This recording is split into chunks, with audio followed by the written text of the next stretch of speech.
Hello, everybody, and welcome to Back and Forth. I'm Gecko Man, your host, and this is my co-host, Rogue Gambit, the man who could bring you in warm or he can bring you in cold. I remember all of them.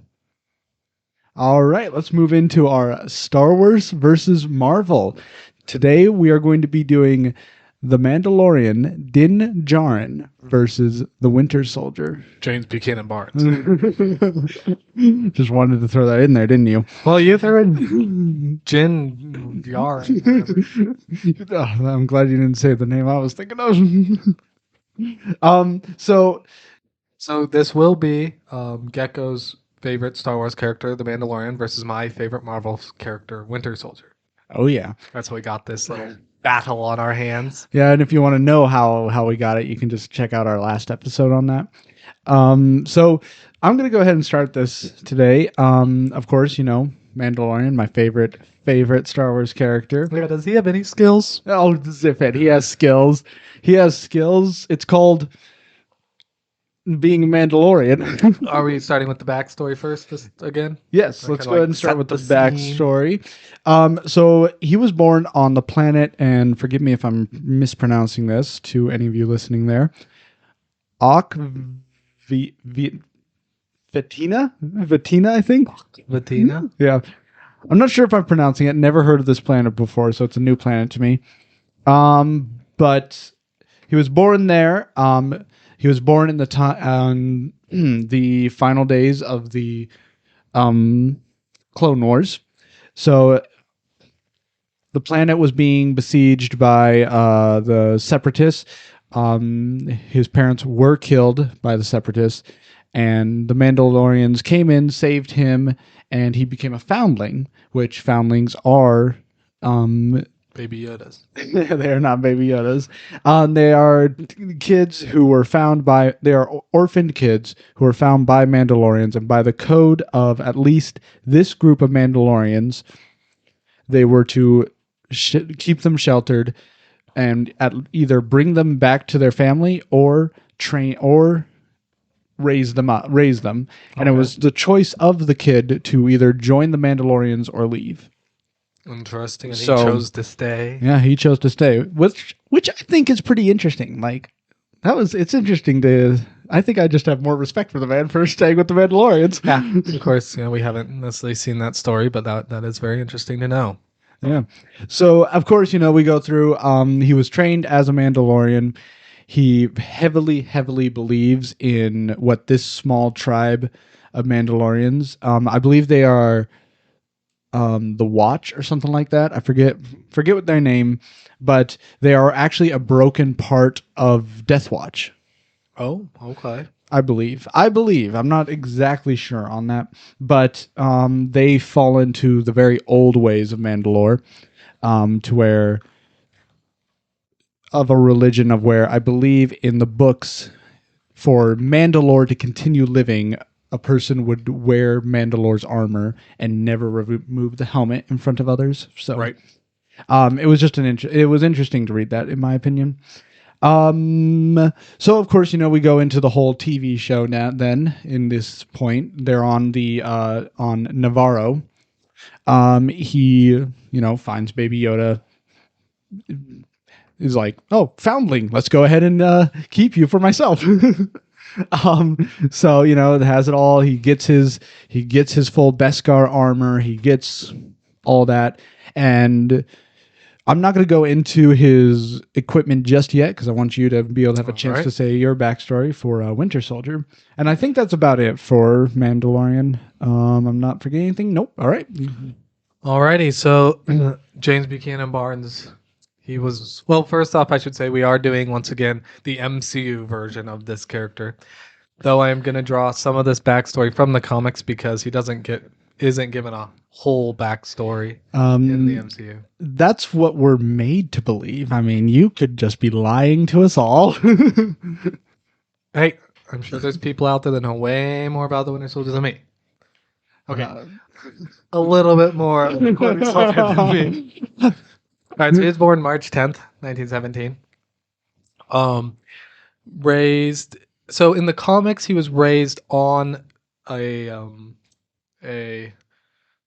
base, a military base. His father was in the military, and then when his father died, he was raised by the base. Basically, he was basically an orphan, didn't have anyone to raise him, so the soldiers raised him, and so he like did all the exercises with him from a young age, and that's how he became such a skilled and So he was, acrobatic, strong warrior, even at a young age. In the comics, of course, at a very young age, uh, he is Captain America's sidekick. But in the MCU, he's the same age as Captain America, basically.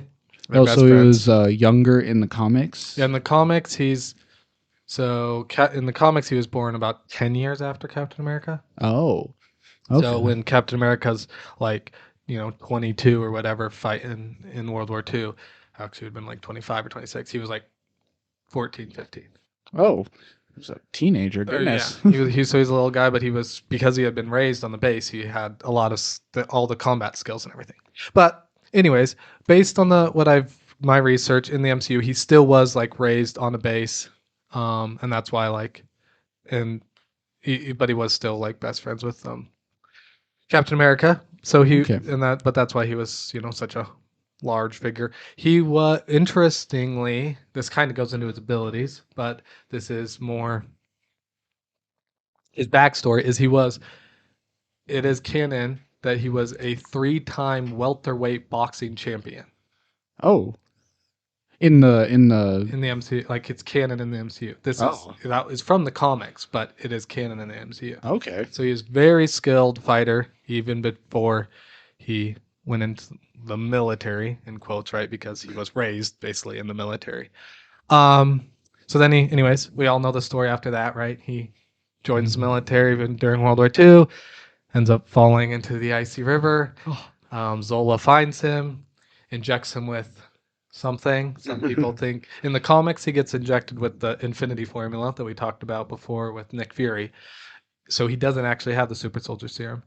In the MCU, though, he is injected with Hydra's version of the super soldier serum, or I should say Zola's version of it. Is it a mutation of Red Skull's, the serum that Red Skull had, or? It's kind of hard to say, of course, because that's what I would expect, right? Because he's testing on him basically at the same time that Red Skull was created. And everything. Or shortly after theirs, he was tested on him in the Hydra bases, and that's when. But we don't. It's implied that that's when he was given it, right? That's why he was able to survive the fall and everything. But then later on in Civil War, right, we see him go steal the serum from Howard Stark, right, when he kills them. So we don't know exactly when he was injected with what or whatnot. So he could have been injected with like multiple versions. Right, he could have been injected with stuff. He was tested on many times, right? So he could have been injected with different serums different times. But we'll get into all that later when we get into abilities. So anyways, during the next 50 years when Captain America was on ice, James Buchanan Barnes, aka the Winter Soldier now, is kills JFK, kills Howard Stark, kills Maria Stark, is, as Black Widow says, is credited with over 24 assassinations in 50 years. Goodness. He had he was a legend, but he is Hydra. He's known in Hydra as 100% kill rate. If he had a target, he killed the target. So he's very, very efficient in that. And then we get to when he shows up in Winter Soldier, all that story. We've talked about that in depth. And then we get to Civil War and all the way to when he gets his vibranium arm. And yeah, so we'll get into more of that in the abilities, but I think it's back to you unless you got any questions. Nothing else. Do you have any questions for Mandalorian? I don't think so. I think I might have some in the next couple segments, but not yet. Okay. So let's first go ahead and start with the Mandalorian's helmet. His helmet gives him a full heads-up display, as well as one of the weaknesses of his helmet, though, is it doesn't give him a full range of vision, but he does have a good heads-up display I do know that it is implied in the books that Mandalorian's helmet has a full, complete heads-up display of Okay. you can see almost everything around you. But I do not believe that is a canon in Star Wars. Okay, I will ask a question here. So, because we see, in um, the depictions of him and other Mandalorian, they're able to like switch between, heat vision and zoom in and zoom out Yeah. and stuff. Um, is that like something like they have to do? Like they have to like press a button or like do you know how they switch Usually, between different things? usually it would be controlled by his van braces. Oh, okay. I believe. I'm not sure if I do know some of them. So helmet, a lot of Mandalorian armor as well as equipment vary. Like we'll get more into it Okay. as we move All right. down the list. But continuing on with his heads up display, he can track heat signatures as well as see very recent footprints in like any type of like sand or maybe snow, more snow or anything Right. for the heat. But he also has long range audio, which I believe is more used on his rifle than his helmet, but I'm not too sure about that. Moving down to his van braces, which give him he has a lot of equipment on those puppies. So, like I said, that he had there each Mandalorian kind of has it differently. Like there are some Mandalorians that will have a energy shield on their van braces. There's some with like built-in blasters. We see like Boba Fett with his built-in blasters on his knees. We see like other stuff like an electro whip or something like that, as well as like basically a force push, the Mandalorian style of a force push. Right. We've seen that. Yep. But what he has would be a cable, be able to wrap his enemies. He has his flamethrower. Basically, it is one of the most common things a Mandalorian has. He also has his whistling birds, one of his best weapons, I think. But they are also very, very hard to get a hold of due to the lack of Beskar. Let me see. I think that's about it for his van braces. Yeah. Moving down, he doesn't really have anything else other than his Beskar armor. He doesn't really have anything else integrated into his armor. He doesn't really have anything other than his jetpack, Right. which he is able to control remotely. Okay. He also has he can also, use his missile from the jetpack, which he can target with his heads up display. Right. Any questions so far on any of this? No.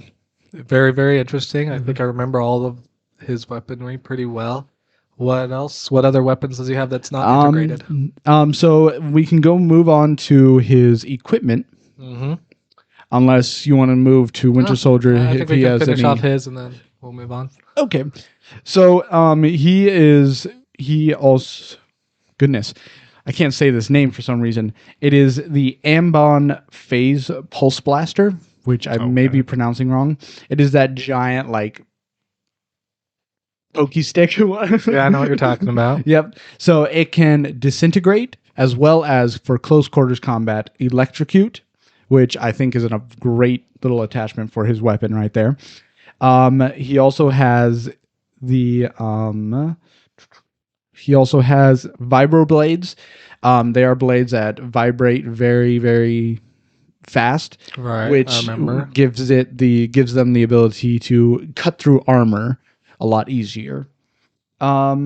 He does have an assortment of blaster pistols and blaster rifles, but the main blaster pistol he carries is called an AV-19. I'm not sure if that's the right name. I could be wrong. I might be just making up this name. It's just a pretty common style blaster pistol, but very good looking for the type of show. Right. It was very good. He also carries flash charges and thermal detonators. Okay. Do you know what those are? I remember the flash charges. I'm trying to remember the thermal. Thermal detonators are explosions. Right. Flash charges are. I'm just trying to remember when he used them, but. when he teamed up with Bo-Katan to find Ahsoka. No, to find the I know what you're Darksaber. talking- Yeah. I Okay. remember. Anything else I'm forgetting here? I guess I should just move on to the biggest weapon that he has right now, the Darksaber. He has the Darksaber now. Very, very powerful weapon.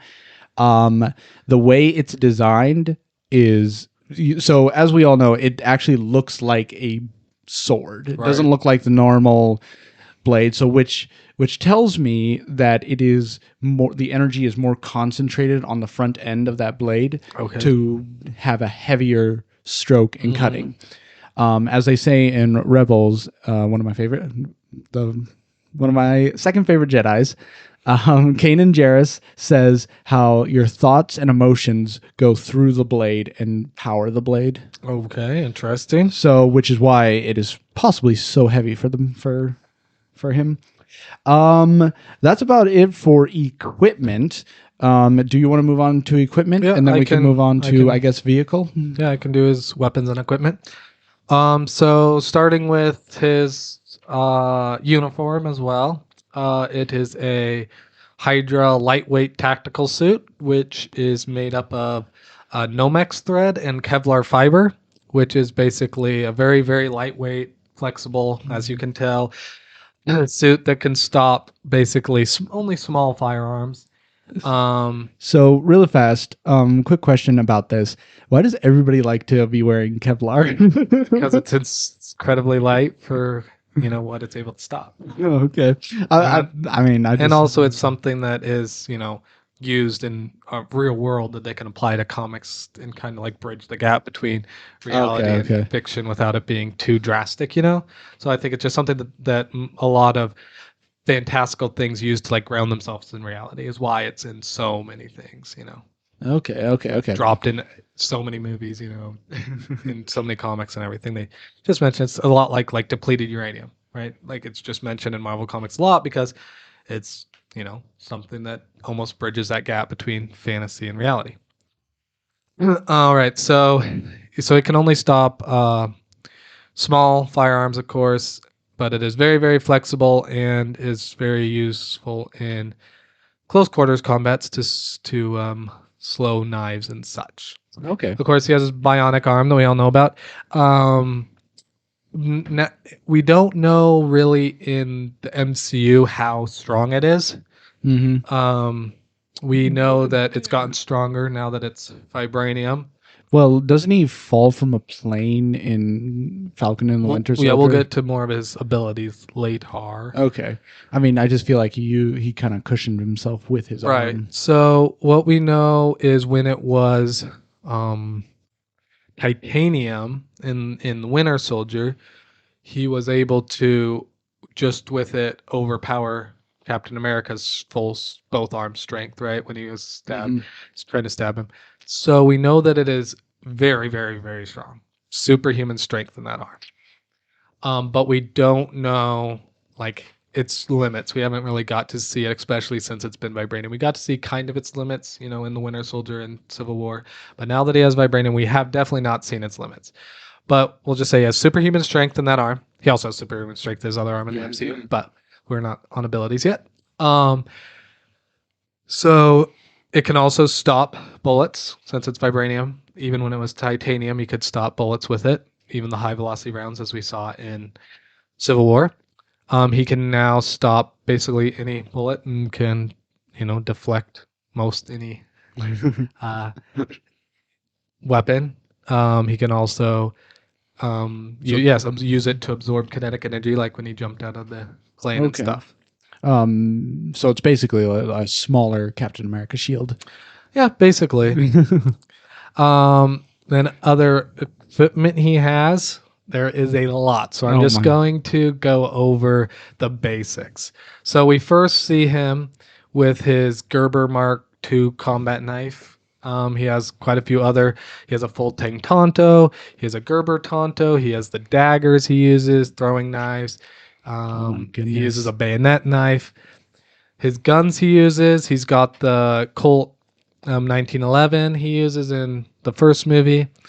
He has the 1928 Thompson that he uses in uh for when he's working with Hydra. He uses let's see, he uses a sniper rifle. I think it's a, if I remember correctly, it's M1941 Johnson rifle or something like that. Then he has another Gerber he uses, not Gerber, Colt 911 he uses in the fight in Winter Soldier. Then he's got the P20s he uses and the P26R, Glock 19. So basically any weapon he's proficient in.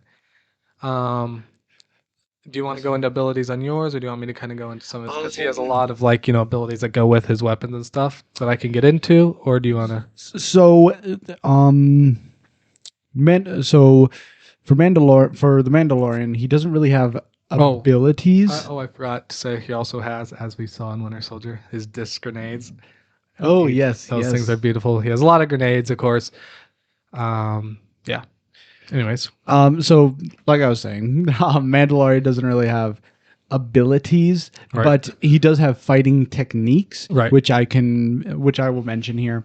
So, he is very well versed in fighting with a jetpack, as Okay. going from air to ground, ground to air, all that jazz. so was Falcon. As well as quickly switching equipment to suit the battle that is happening. He is very, very, very, very quick. Okay. I would say one of his flaws, though, because of his full Beskar armor, he does feel like he is invincible in some points, as we have seen in that same episode we were talking about when he uses the thermal detonators. He will charge into battle, into Right. head first into battle, fully protecting himself and all that. Yeah.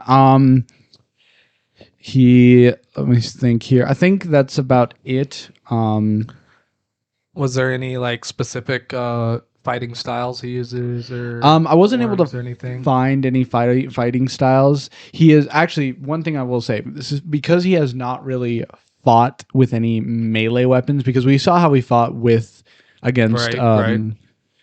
I forget his name, the admiral, whatever his name is. Akbar. No. Whatever that Imperial guy with the Darksaber was. Right.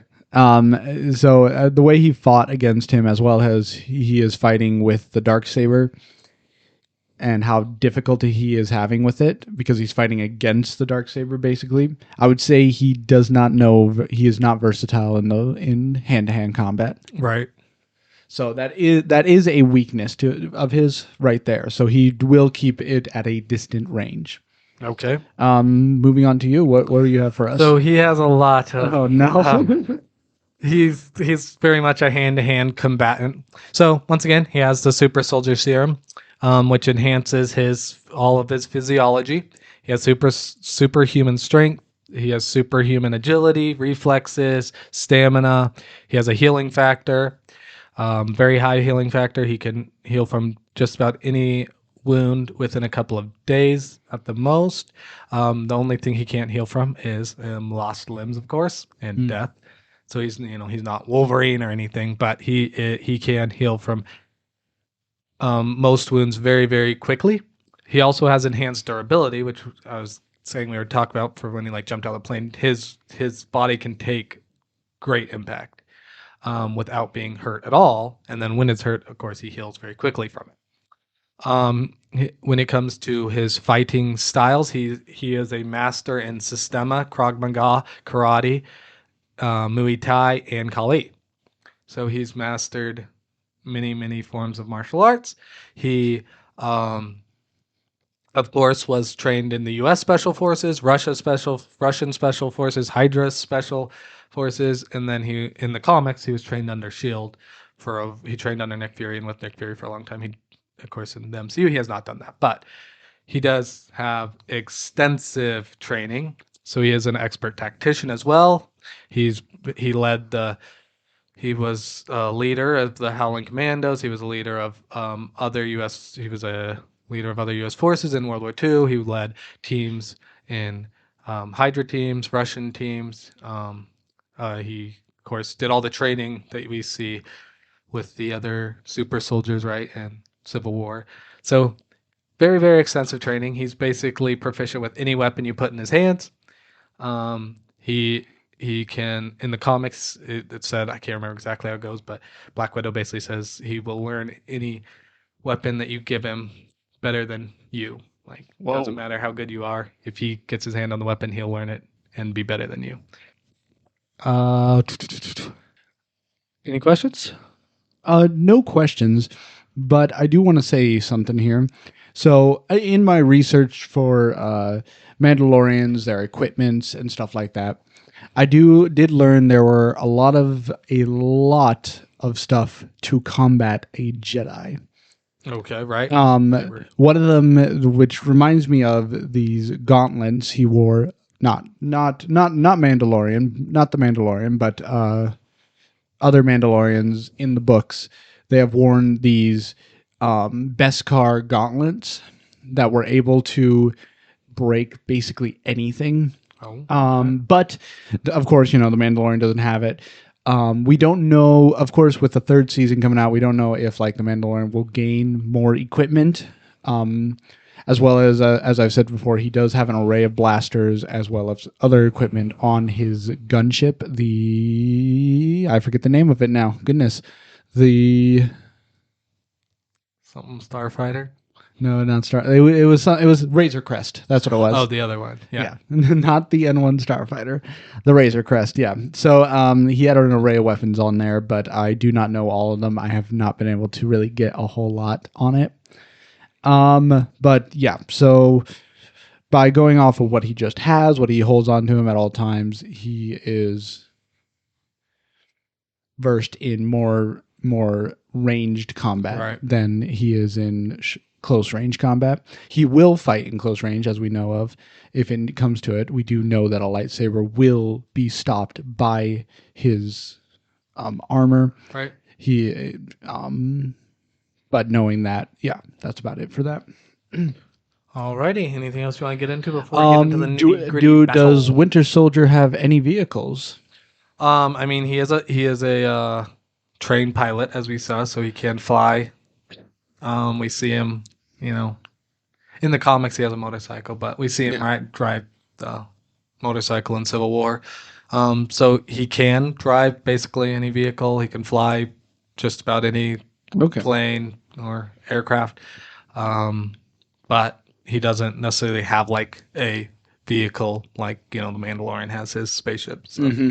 Yeah, of course, with just that one scene with the N1 Starfighter, we don't know what all he has put on it. We don't know what it can do. We do know that it can hold Grogu, but yes. Other than that, there's not much. Mm-hmm. All right, so shall we get into the whole battle? Sure thing. All right, so how would Winter Soldier prepare for this fight? By preparing for the fight, I mean, he loves training, so that's probably what he would do, a lot of training. I'm not being a tactician, he would try to figure out the weaknesses and whatnot of the Mandalorian, of their armor, where the weak spots were, try to exploit those.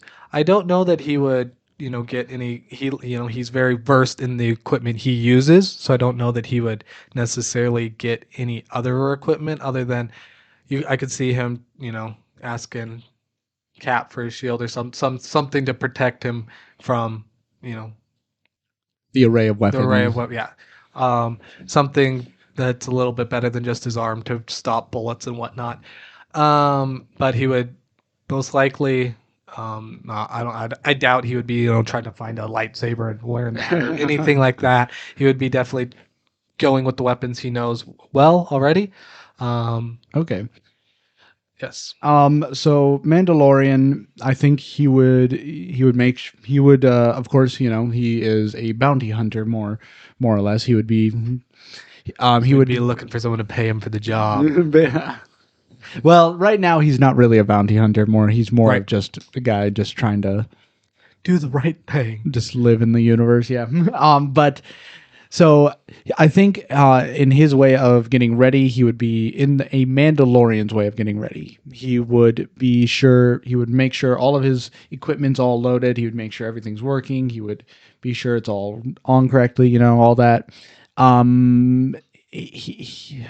Seeing as he would be charging into battle, he would always go head first into battle. He wouldn't really be, he wouldn't really like look. He's not exactly known as a tactician. You're saying. Exactly. Right. He's not the tactician as Winter Soldier is, or Mace Windu, or anybody else. Right. But other than that, yeah, I think we just move on to the fight. Alrighty. How do you see it starting out? So how I see it starting out is, I would think Mando would come in to talk to him first. Okay. Because he has always come in to talk. He would always talk to his bounty first. Interesting. Because he's always been like, I can bring you in warm, or I can bring you in cold. Right. So like he would give Winter Soldier a chance to like surrender. Well, if that happened, Winter Soldier, not being a man of many words, would probably just wipe the dust off his shoulder. Yeah, he would have maybe a little quick comeback or something, but he would want to get down to business. Yeah. He's not gonna take up on him on any offers or anything. He's gonna, because it always ends in a fight. Okay, so seeing it as it in for what would Winter Soldier do? I mean, he is versed in ranged and close quarters combat, but knowing that the Mandalorian has a lot more, I guess, high powered weapons at long range than he does at long range. He's just going to be shooting, some rifle, whereas he's shooting blasters and rockets and whatnot. Yeah. He would want it to be a close range battle. I don't think he would necessarily get beat in a long range battle, especially if he had cap shield or something that he could hide behind. But he would want to be getting it in close where he can take advantage of his skills. As we've seen, he is fairly versed in fighting even enemies with jetpacks and flying gear, as we saw him absolutely destroy Falcon. Yes. Equipment I forgot to mention, he does have that grapple. Oh yeah, added it at the last second. Sorry. It was in my notes. I just skipped over it, I guess. So he would want to be, getting in close. I mean, it's not like he's just going to wreck him in close or anything. The Mandalorian's smart. He has the jetpack. He can get up in the air, take his shots. Yeah. So I definitely see Mandalorian. So seeing it as it in, I would see Winter Soldier pulling his gun out, firing on Mandalorian, and he would I think Mandalorian would jetpack up into the air first, because we see Boba Fett and Mandalorian kind of fly in on the final scenes the final episode, all that. So I see him flying into the air, getting the high ground, basically. I have the high ground. Yeah, I kind of, they're very, very similar in, their weaponry. They're both bounty hunters of sorts, I can definitely see, both of them trying to, use distraction and whatnot. Their flashbang type weapon. He flies up in the air. Bucky throws up a flashbang to disorient him as he tries to get around. He uses his vision to, see where he's at. Bucky, uses his speed and strength to try to outmaneuver him, uses his grapple to try and bring him down. I think it'd definitely be a very back and forth battle like that. One thing I will say, his jetpack being super exposed is a very, very dangerous thing to have on there. Okay. If it gets hit or anything, it has a very good chance of boom. Oh, so did not know that. So but isn't it Beskar? Like no.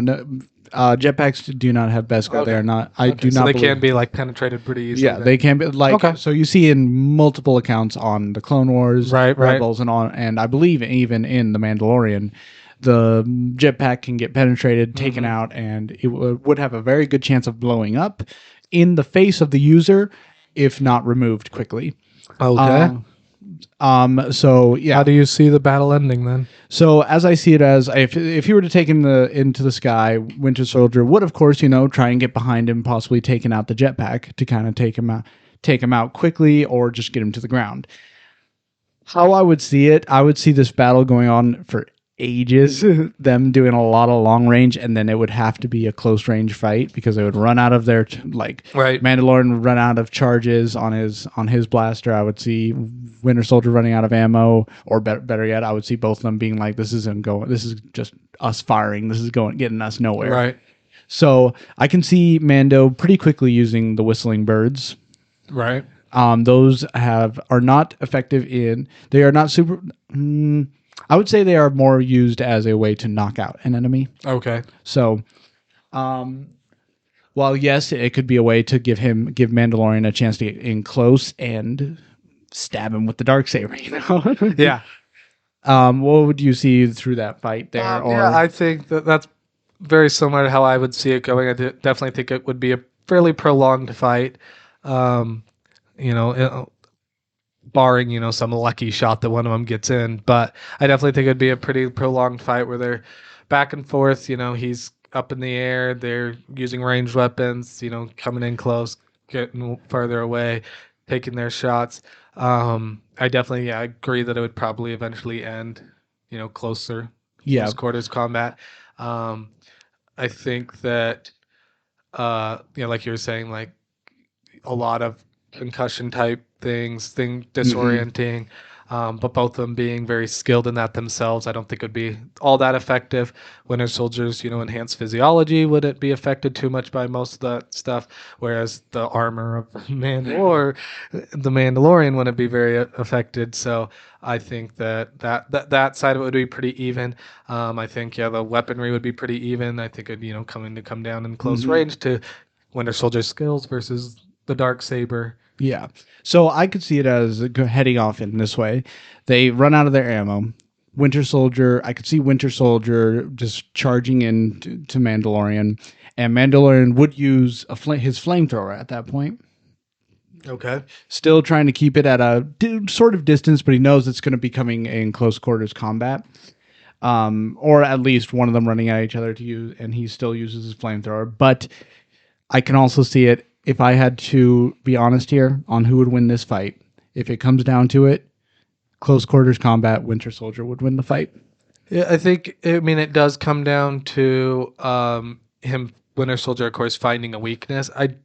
Due to his enhanced stamina and strength and physiology, I think that he eventually wins any hand-to-hand combat. Mm-hmm. Because he's not going to be beat, and even if he's not able to beat him, like, he's going to tire before he does. The Mandalorian will tire before the Winter Soldier does.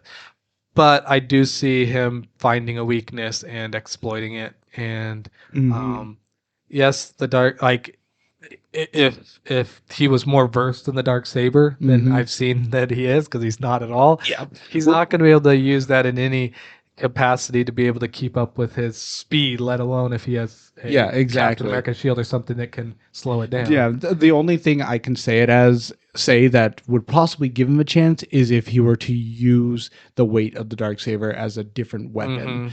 I do know in the books that Mandalorians use like swords or spears at a completely different way than how they were supposed to be used. Okay, interesting. But moving back to that, I can see it as he would pull his Darksaber out. He would swing he would get a couple swings in, but he wouldn't be able to either he wouldn't hit him, or maybe just get just a small scrape in on the Winter Soldier. But then in the end, the Winter Soldier would be able to hit him in his joints or his neck or whatever, wherever it hits. Some sort of gap in the armor. I agree.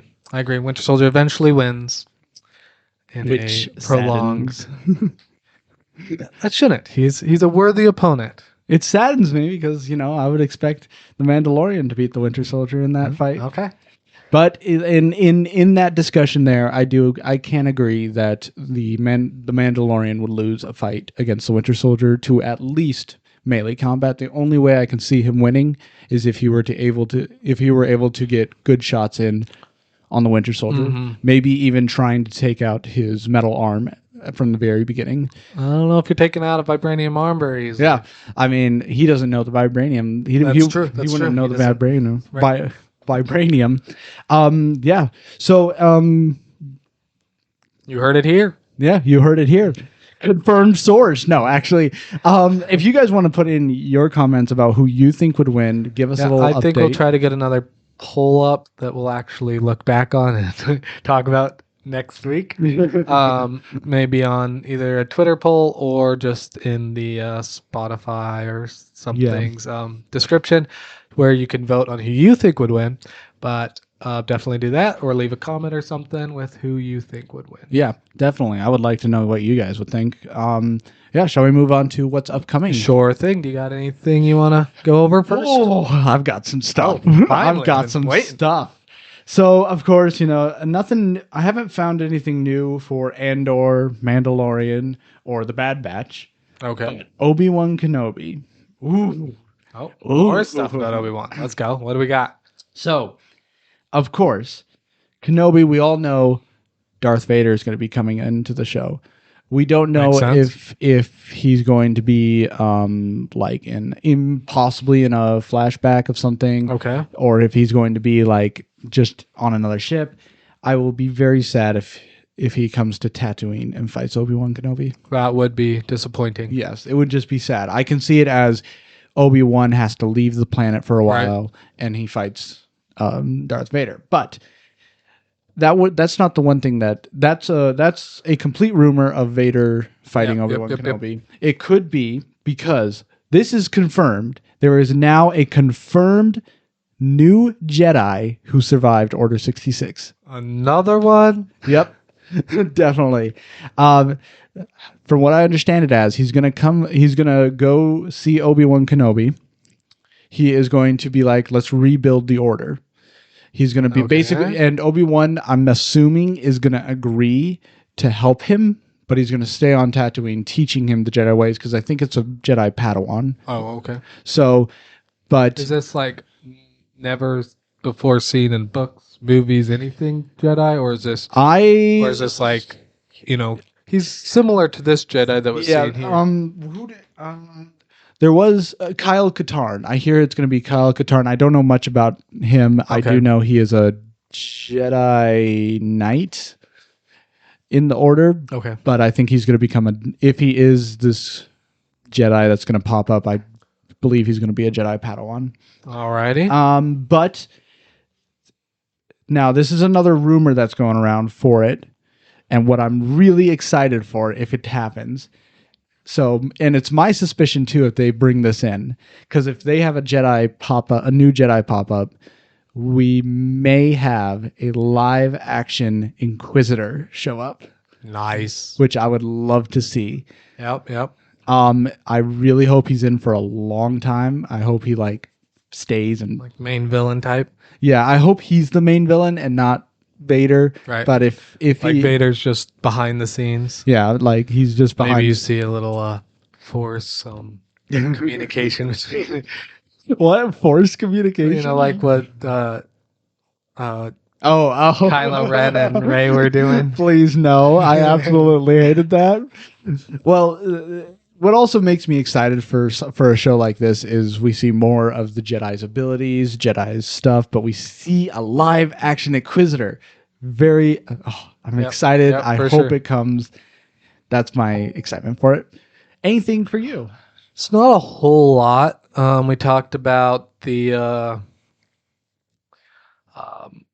Lego releases of Love and Thunder, but they haven't released a trailer yet. But it is rumored that this week there will be a trailer. Oh, just a rumor, but based on the timeline of the first trailers for everything else, I do think there'll be a teaser trailer very soon. So, and when is Thor: Love and Thunder supposed to be? July 9. 8 July. Okay. 8 or 9. I thought it was some other month. I forget. So yeah, just going over quick. What? there was a confirmed date that the Marvel Netflix shows are coming to Disney Plus on March 18th. Oh, okay. Nice. So so Marvel or Disney will have a TVMA section coming, which is kind of, exciting in the fact that we might get a grittier side to the MCU on Disney Plus. But it is a little disappointing in the fact that we already got the release of Moon Knight being TV-14, not TVMA. So Moon Knight's still going to be, it seems like, Disneyed up gritty. It's Oh not going to be dear. full Dagnabbit. horror gritty slasher type. There will be Maybe they'll change it last second. They could. But like the director keeps acting like it's going to be super dark. So I don't know. Really fast question. Going back to Thor: Love and Thunder, in that Lenga, I don't think I asked this last episode. Did we have a confirmation on Jane Foster's? Yes, we got a look at her costume. It was very similar to Thor Girl. I think Thor Girl is her name in the comics.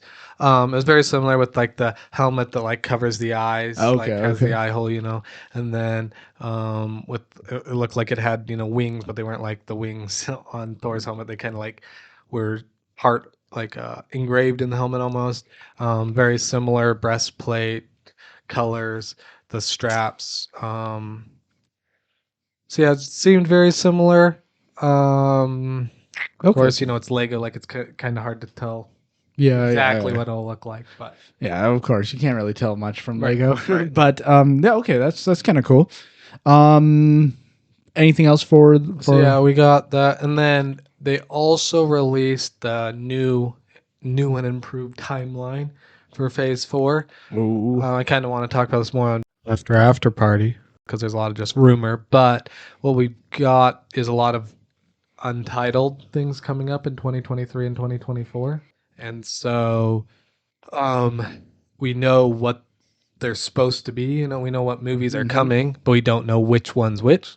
So that's something we can maybe talk about later. But so we got that full timeline. But because of that, we do know, May, we've got Multiverse of Madness. They still haven't said if She-Hulk or Miss Marvel's coming in summer and which one's coming in fall. But I think the one will be June and one will be August for sure. Mm-hmm. Okay. And of course Black Panther 2, The Marvels, February 17, and then, all the shows coming. You always have to have way more stuff than I do. I mean, this time you actually had you might have, you had more important things than I did. I just have dates. That's all I've got. But yeah, we should be getting a trailer soon. And then shortly after that, we will be getting Moon Knight. So that should be pretty exciting. Yeah, expect us to be giving you our thoughts on that. Right. Yep. I was going to say reaction. I don't know what I was going to get there. And we'll definitely be doing, it's kind of reactions to each episode. What's coming up and back and forth? Actually, before we get into that, let's go back a couple spaces because, this week we are expected This is true. to be watching The Batman. So keep your eyes open for our instant judgment on that. Yep. So that comes out when this releases, it'll be coming out the next day. Yep. We aren't 100% sure if we're going to get to it opening night. Yeah, we don't know if we're going to get it to opening night. Who knows? We may not get to it this week. No, we'll get to it this week. You said that last time. Yes, but this is the Batman. This isn't Uncharted, okay? All right. Difference. So here's my question for you. Do you have anything you want to ask for the Batman? Do you have anything before we go?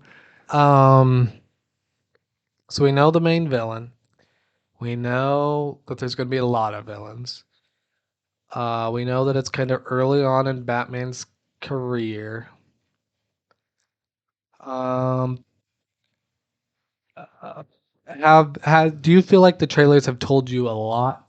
Actually, if you want to know, so after doing my trailer breakdown, which you all should watch, um, the funny thing is that I had a realization that the trailer actually does not spoil a whole, like almost doesn't spoil anything. All they really spoil is, you know, Batman Right. and some of the characters Right. and like what their motivations So are. do you feel like you got a good feel from the trailers of like time span it's going to be covering, like how like is it, because we do know, I don't know if, yeah, we know that Robert Pattinson is signed on for a trilogy. Mhm. So do you think that it's going to be more of a him meeting the villains and setting up the next couple of movies, or do you think it's going to be like a complete story of him like becoming Batman and going into his ideals and everything, and then on top of that him fighting against these villains and getting his the main villain, taking him down but like keeping the other ones, or maybe taking down multiple villains? Well, so that would have to put me into what I suspect to what's coming from this movie. Yeah, I'm down for you to as long as it's not something that. So from what they're doing in this movie, and I won't say what they are doing, but the way they're doing it makes me suspect it will be kind of like I don't want to say Thanos because Thanos spanned over a lot of movies, but it was like it gives me this feeling that there will be a villain Like that Joker's gonna be Thanos type thing. yeah, something like that. I have this feeling. I don't think Okay. I said that in the whole trailer breakdown, so which is why I'm saying it now. But yeah, I have this sort of Interesting feeling that we're going to be meeting a villain. Possibly not in this movie. We may get like hints of it in this movie if Right. if it is, but there could be like a certain villain. Maybe. Do you have a thought of who you think this villain is? Well, so Because I mean, talking Batman, there's Let's basically see. two that come to my mind as being able to be that Thanos style villain. yeah, not. I mean, let me think here for a moment because in the whole Batman's Universe, universe, mythos. mythos. You know what? So we have Clayface, we have Joker, we have Penguin, we have Riddler, Penguin. Riddler, we have kind of Catwoman, we have Scarecrow. we have Killer Croc, we have Bane, we have Mr. Freeze, Ra's al Ghul. all those people. Red Hood. Ooh. Well, but here's the thing. From what it all, there's nothing in the trailer that could tell me that it is somebody. There's nothing. There's only one thing in the trailer that tells me it could be so my suspicion is what's that villain's name? Mr. Mask Dude. Black Mask. No. I would love to see Black Mask actually in a live action movie. Oh, would he be Mask. a good like overall No, because he's just more of a crime lord. He's more of a kingpin. I don't know that he'd be a great overarching villain. I think could be a very good live action villain though. Okay. Well, what is it? Like it starts with an A. Anarchy. That's it. I'm wondering if it could be. I don't think it is because that's like a very far stretch. Yeah, that's really interesting. I think just like his backstory and his relation with Joker would be pretty. I just don't like it when a villain of this like type. DC seems to do this a lot. Is like turn a lot of their villains into their most popular villains, and I feel like that just kind of be a Joker knockoff if they did that. So I would. I mean, if they did, Anarchy is fun if they did him right. But okay. Anybody you would want to see? So I would. So like I said, I could kind of see two pretty obvious choices, and that would be Red Hood and Joker. Mm-hmm. I think that, of course, it being so early on in his career, as far as I know, Red Hood would be kind of impossible to do. So I mean, unless it, right, they can change his backstory a little bit. yeah, they can just change it almost completely. Basically. But I mean, like him being an overarching enemy kind of only works if he has the same backstory where he actually has this grudge against him. yeah, So I mean, I'd lean towards like Joker's the easy choice. I feel like a Scarecrow could be one as well. yeah, Scarecrow would be a great villain. I mean, Scarecrow, yeah, he's fantastic villain. The things that the way he's able to break down Batman in the comics and even I guess kind of in some of the movies we've seen him in, are the only movies we've seen. He would be, I think, a really good choice for that. It would pain me though to see somebody other than Cillian Murphy playing him. yeah. Oh man, I love that man. Yep. Before we get more into this, we could probably talk more about this in the after party. Sure. So why don't we go ahead and tell you what's upcoming for Back and Forth, and then you can catch us on in the after party. Alrighty, so yep. Next, well, we got coming this week. We got the after party. Then we've got Instant Judgment. On Saturday, we'll be releasing our full review of Casablanca. Oh yes, I'm excited for this. So excited for. And then next week, so for Back and Forth next week, we will have Gecko will be bringing us his top 5 video games from the Marvel and Star Wars universes, all in one ranking, just a complete top 5, and I'll be giving my kind of reactions as he goes through it. I haven't played any of, I played Spider-Man, that's it. So not as much of a video game guy as Gecko, so he will, be able to bring that for us. But I believe you played quite a few. So. Oh yeah, I did. All right, yeah. Anything else for Back and Forth? I mean, just keep an eye out for my breakdown. I'm hoping to get out a breakdown this week. I've been kind of waiting for another Moon Knight trailer to do a full breakdown. I don't feel like I would be really short breakdown. Are you wanting to do Moon Knight or Doctor Strange? Doctor Strange Multiverse of Madness I can definitely do. And I have a lot of theories. There's just been so many breakdowns of it. I kind of been working on how to make it my own. So I think I know how I'm going to do that. So I'll try to get that one out pretty soon. And then hopefully a Moon Knight trailer will be coming shortly. And the final one. And I'll do a final breakdown and expectations for that. Yeah. Okay, cool. Alrighty. Yeah, so just expect that either by the end of this week or possibly the beginning of next week. So keep your eyes out for that. Alrighty, we'll see you in the after party. Don't put yourselves inside a box.